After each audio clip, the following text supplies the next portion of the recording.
محبت سے پڑھی الصلاۃ والسلام علیک یا رسول اللہ وعلی آلک و اصحابک یا حبیب اللہ۔ الصلاۃ والسلام علیک یا نبی اللہ وعلی آلک و اصحابک یا سیدی یا نور اللہ۔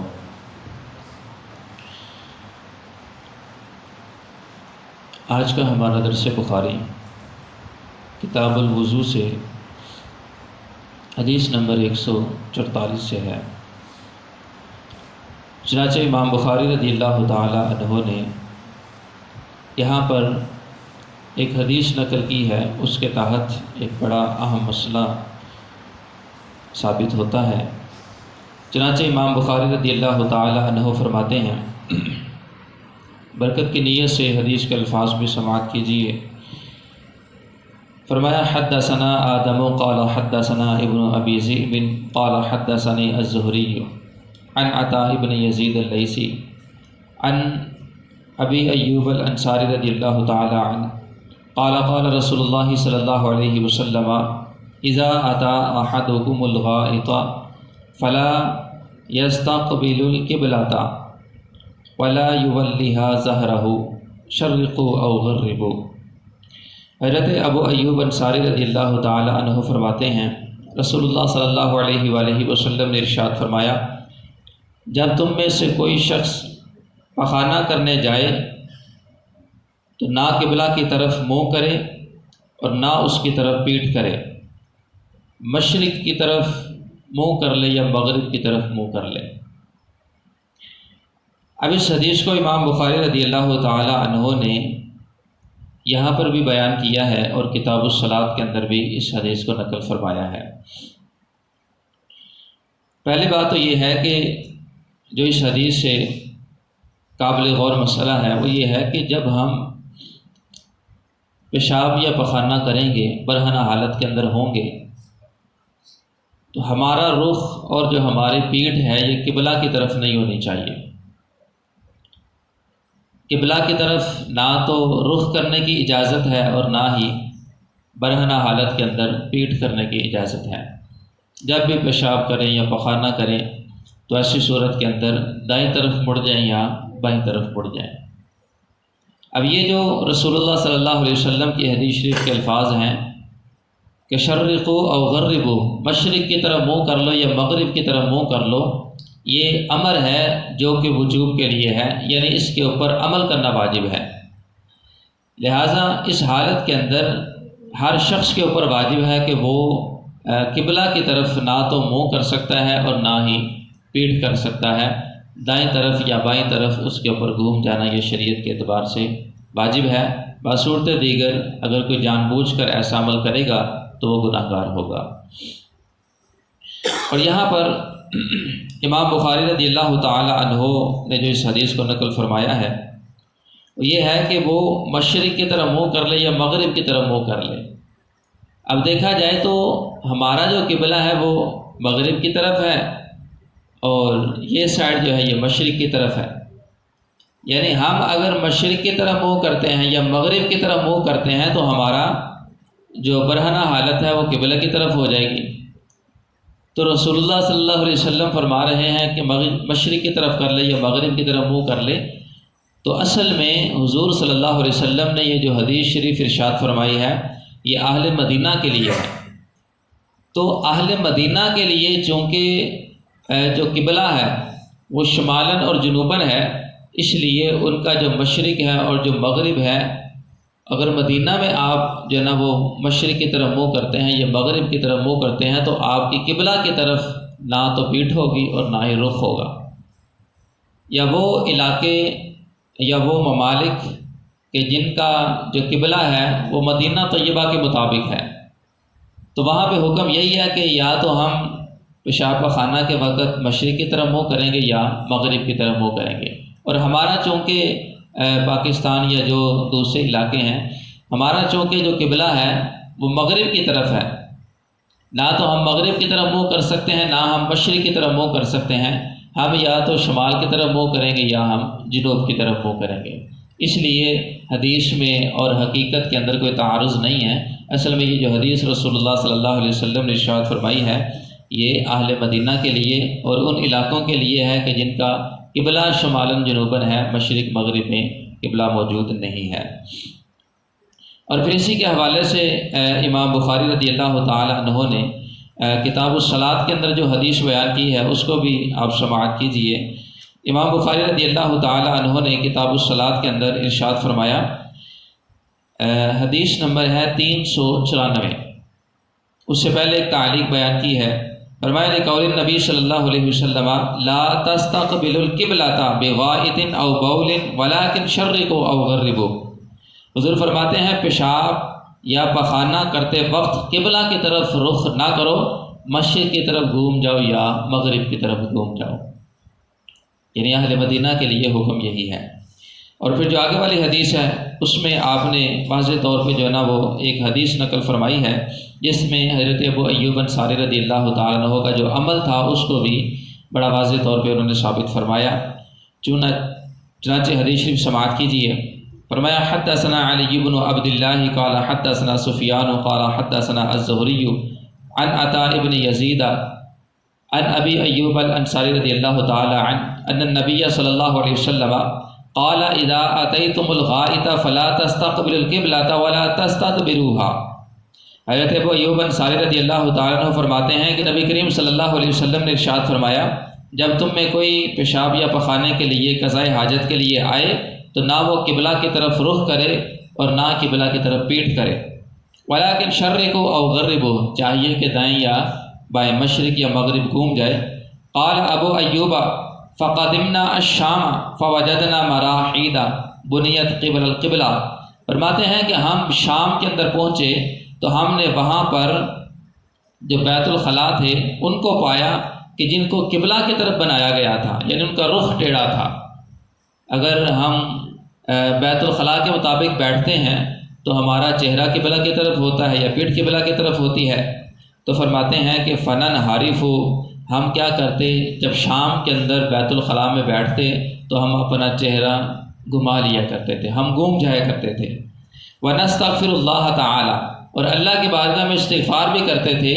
کہ یہ جو عمل ہے یہ کس قدر برا عمل ہے جس میں سنت کی مخالفت ہے اور قبلہ کی طرف رخ کر کے بیٹھنا پڑتا ہے، لیکن وہ ایسا نہیں کرتے تھے، وہ گھوم جایا کرتے تھے۔ وہ فرماتے کہ ہم اللہ کی بارگاہ میں استغفار کرتے۔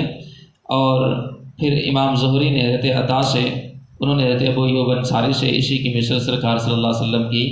حدیث شریف کو بھی نقل فرمایا ہے۔ مزید امام بخاری نے ایک اور حدیث کی طرف اشارہ کر دیا کہ اس کے حوالے سے ایک اور سند سے بھی اس کے مطابق حدیث موجود ہے۔ تو لہٰذا ان تمام احادیث سے یہ بات بخوبی طور پہ ثابت ہوتی ہے کہ جب بھی ہم پیشاب یا پخانہ کریں گے تو اس صورت کے اندر نہ تو ہم قبلہ کی طرف رخ کر سکتے ہیں اور نہ ہی ہم قبلہ کی طرف پیٹھ کر سکتے ہیں۔ یہ جو حکم ہے یہ وجوب کے درجے میں ہے۔ اور یہاں پر ایک اور بات بڑی قابل غور ہے کہ بعض اہل علم نے اس حوالے سے تھوڑا سا اختلاف کیا۔ انہوں نے کہا کہ بیچ میں اگر دیواریں آ جائیں، مکان آ جائیں، آبادیاں آ جائیں، تو بیچ میں جب دیوار آ جائے تو پھر ایسی صورت کے اندر مشرق کی طرف یا مغرب کی طرف یعنی قبلہ کی طرف منہ کر کے بیٹھنے میں کوئی مسئلہ نہیں ہے۔ تو وہ فرماتے ہیں کہ اگر میدانی علاقہ ہے کہ پردے یا دیواریں یا مکانات نہیں ہیں تو پھر جو ہے نا وہ قبلہ کی طرف منہ کرنے کی اجازت نہیں ہے۔ اگر بیچ میں مکانات آ جاتے ہیں تو پھر آپ قبلہ کی طرف منہ یا پیٹھ کر سکتے ہیں۔ یہ جو موقف ہے یہ ان احادیث کے خلاف ہے، کیونکہ یہ احادیث بالتصریح صراحت کر رہی ہیں کہ آپ نے، اور مطلقاً صراحت کر رہی ہیں، اس میں یہ کوئی قید نہیں ہے کہ میدانی علاقہ ہوگا تو آپ قبلہ کی طرف منہ نہیں کر سکتے، میدانی علاقہ نہیں ہے، مکانات ہیں تو پھر آپ قبلہ کی طرف پیٹھ یا منہ کر سکتے ہیں پیشاب یا پخانے کے وقت۔ احادیث میں کوئی تصریح نہیں ہے، لہذا احادیث اپنے اطلاق کے اعتبار سے اس چیز کو ثابت کر رہی ہیں کہ ہر جگہ ایک ہی حکم ہوگا، چاہے وہ میدانی علاقہ ہو،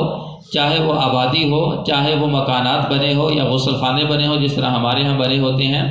یہ احادیث اپنے اطلاق سے اس چیز کو ثابت کر رہی ہیں کہ ہم نے جب بھی پیشاب یا پخانہ کرنا ہے تو ہم نے قبلہ کی طرف نہ تو پیٹھ کرنی ہے اور نہ ہی ہم نے قبلہ کی طرف منہ کرنا ہے، کیونکہ اس کے اندر جو جہت قبلہ ہے اس کی بے ادبی ہے۔ کیونکہ اصل جو قبلہ ہے، ایک تو ہمارے سامنے عمارت موجود ہے نا کعبہ کی، ایک اصل میں اس عمارت کی سیدھ میں، کیونکہ وہ دنیا کا سینٹر ہے، وہ جہاں کعبہ معظمہ ہے وہ دنیا کا سینٹر ہے، پوری دنیا سائڈوں پہ جو ہے نا وہ بالکل درمیان میں دیکھا جائے تو کعبہ معظمہ پوری دنیا کے درمیان میں ہے۔ تو یہ جو پوری دنیا کے درمیان ہے، اسی کی بالکل اوپر سیدھ کے اوپر اللہ تعالیٰ کا عرش معلیٰ ہے۔ یہ جو عرش معلیٰ سے لے کے کعبہ مکرمہ تک نیچے تک جو ایک معنوی طور پہ فضا ہے، اصل میں قبلہ اس چیز کا نام ہے۔ بھئی ایسا بھی موقع آیا کہ جس میں اس عمارت کو گرایا گیا، بعد میں بنایا گیا، لیکن نمازیں تو پڑھی جاتی رہیں، تو وہ رخ کس طرف ہوتا تھا؟ وہ اصل میں اس فضا جو اللہ تعالیٰ کے عرش کے نیچے سے لے کے اس کعبہ تک جو ایک معنوی طور پہ ایک فضا قائم ہے، ایک جہت ہے، وہ قبلہ ہے۔ اس کی طرف جو ہے نا وہ پوری دنیا نے کیا کرنا ہے، وہ کر کے نماز پڑھنا ہے۔ عمارت تو بعض اوقات ہوتی تھی، بعض اوقات نہیں ہوتی تھی، اور بعض اوقات ہم جو ہے نا وہ پردے کی حالت میں ہو تو عمارت ہمیں نظر بھی نہیں آتی۔ عمارت تو اسی کو نظر آئے گی جو مسجد حرام کے اندر موجود ہے یا اس کے قرب و جوار کے اندر موجود ہے۔ تو اصل میں وہ جو جہت قبلہ ہے اس فضا کا نام ہے اور اس کے ادب کا حکم ہے، اور وہ فضا ہر وقت قائم ہے، پوری دنیا میں جہاں بھی چلے جائیں وہ فضا قائم و دائم ہے۔ لہذا ہمیں کسی صورت کے اندر اجازت نہیں ہے کہ ہم جو ہے وہ اس کی طرف منہ کر کے پیشاب کریں یا پخانہ کریں، ہر حالت کے اندر یہی حکم ہوگا۔ اور پھر ان احادیث سے یہ مسئلہ بھی ہمارا حل ہو گیا کہ قبلہ کی طرف جو ہے وہ منہ کر کے جس طرح ہم پیشاب پخانہ نہیں کر سکتے، سائڈوں پہ گھوم کے ہم جو ہے وہ کر سکتے ہیں۔ یعنی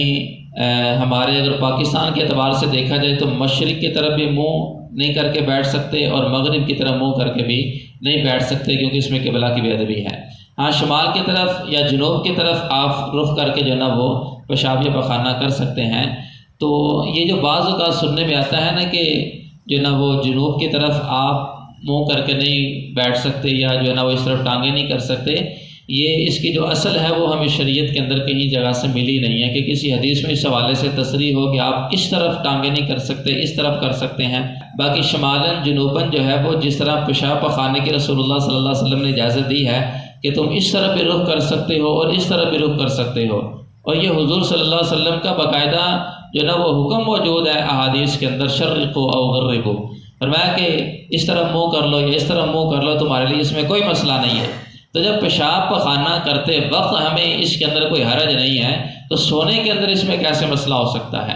جس طرح عموماً ہم جو ہے نا وہ جب سوتے ہیں تو ہم کیا کرتے ہیں، اس طرف جو ہے نا وہ ٹانگیں کرتے ہیں اور اس طرف منہ کرتے ہیں۔ تو اگر کوئی شخص اس طرف ٹانگیں کرتا ہے اور اس طرف منہ کر کے سو جاتا ہے تو اس میں بھی شرعاً کوئی مذائقہ نہیں ہے، اس کا اس انداز کے اندر سونا بھی درست ہے جس طرح کے پیشاب اور پخانہ کرنا اس کے لیے شرعاً درست ہے۔ ہاں اس میں یہ ایک جو ہے نا وہ کہا جا سکتا ہے کہ ہم نے اپنے بڑوں سے بزرگوں سے یہ جو سائیڈ ہے دائیں طرف قبلہ کی طرف منہ کریں تو دائیں طرف جو ہے وہ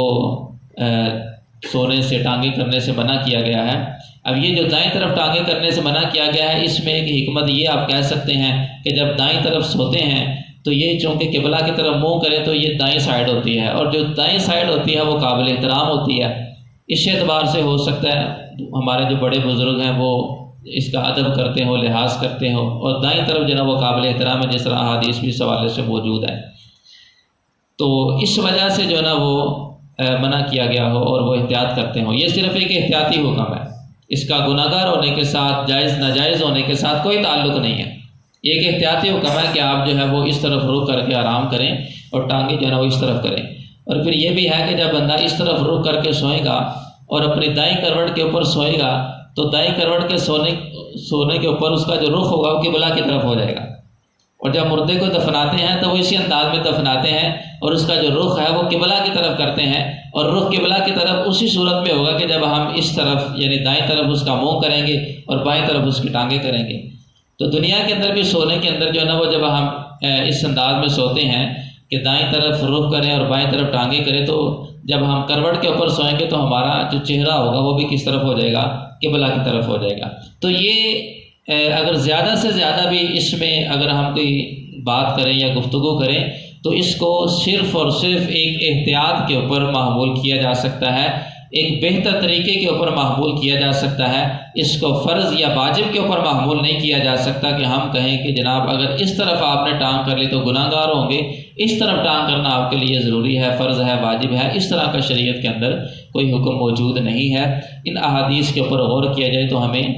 دونوں طرف جو ہے نا وہ اس حوالے سے اجازت سمجھ آ رہی ہے اور اس کی اجازت جو ہے وہ ملتی ہے۔ بہرحال ان احادیث سے جو واضح مسئلہ تھا وہ تو یہ تھا کہ پیشاب اور پخانے کے وقت ہمیں بہت زیادہ احتیاط کی ضرورت ہے، جس طرح کہ امام بخاری رضی اللہ تعالیٰ عنہ نے اس حوالے سے احادیث کو کوٹ کیا ہے۔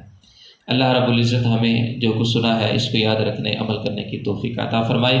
آمین بجاہ نبی الامین۔